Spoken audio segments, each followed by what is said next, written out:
আপনাদেরকে বলেছিলাম যে আজকের দিনটা আমার লাইফের জন্য অনেক special. Welcome to my new another blog video. আসসালামু আলাইকুম, কেমন আছেন সবাই? আলহামদুলিল্লাহ আমি ভালো আছি, আশা করি সবাই ভালো আছেন। তো আজকের দিনে আমি যেমন স্পেশাল, আমার কাছে অনেকটাই স্পেশাল, কারণ মাতৃত্বের স্বাদ পেয়েছিলাম আজকে। আজকে আমার মেয়ের জন্মদিন ছিল। এই দিনে আমার মেয়ে আমার কোল আলো করে আমার কাছে আসছিল।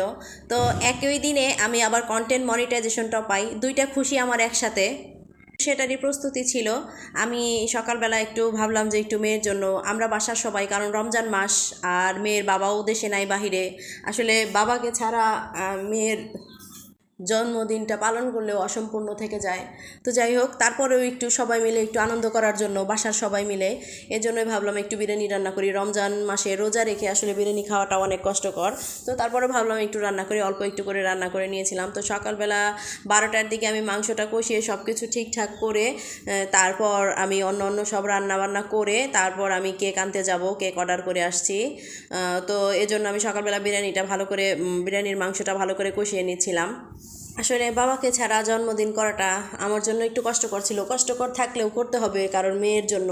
কারণ এক বাবা মারা সন্তানদের জন্য সব কিছু করে, আর এজন্য একটু আয়োজন করা, মনে না চাইলেও করতে হয়, কিচ্ছু করার নেই। হয়তো আমার কথা শুনে বুঝতেছেন আমি ভয়েস দিতে এসেও আবেগপ্রবণ হয়ে যাচ্ছি, কারণ আসলে ওর আব্বুকে ছাড়া জন্মদিন করছি, আমার খুব খারাপ লাগছে, ভালো লাগে নাই।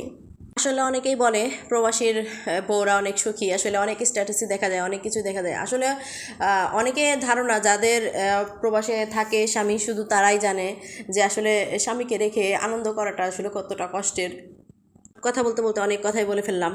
তো আমি পোলার চালটা আসলে গ্যাসে একটু বেশি পোলার চাল দিলে দেখা যায় যে নাড়াচাড়া করতে গেলে একটু নরম হয়ে যায়। তো এই জন্য আমি বাহিরে চলে আসছিলাম। বাহির থেকে আমি বিরিয়ানি রান্নাটা শেষ করে তারপর আমরা ইফতার করে নিয়েছি। এখন রাতেবেলা কেক কাটার আগে আমার মেয়েকে একটু সাজিয়ে গুছিয়ে দেওয়া হয়েছিল, তো সে একটু ফটোশ্যুট করতেছিল। কারণ আমরা ঘরোয়াভাবে, আমরা বাসার কয়েকজন, 10-12 জন আমরা বাসার, আমার ননাসটা আর আমরা আর আমার ভাইটা আসছিল।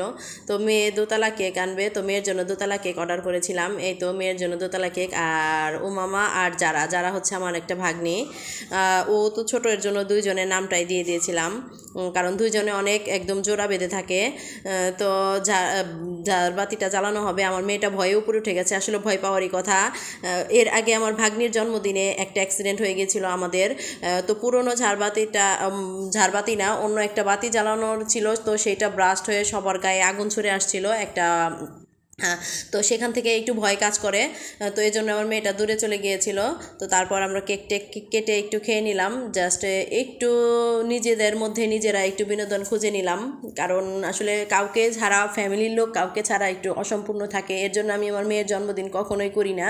তো মেয়ে তো এখন একটু বড় হয়েছে, তাই মেয়ে তো এখন একটু বুঝে বলতে পারে, তাই একটু করা। তো সবাই আজকের মতো বিদায় নিচ্ছি। সবাই ভালো থাকবেন, সুস্থ থাকবেন, আল্লাহ হাফেজ।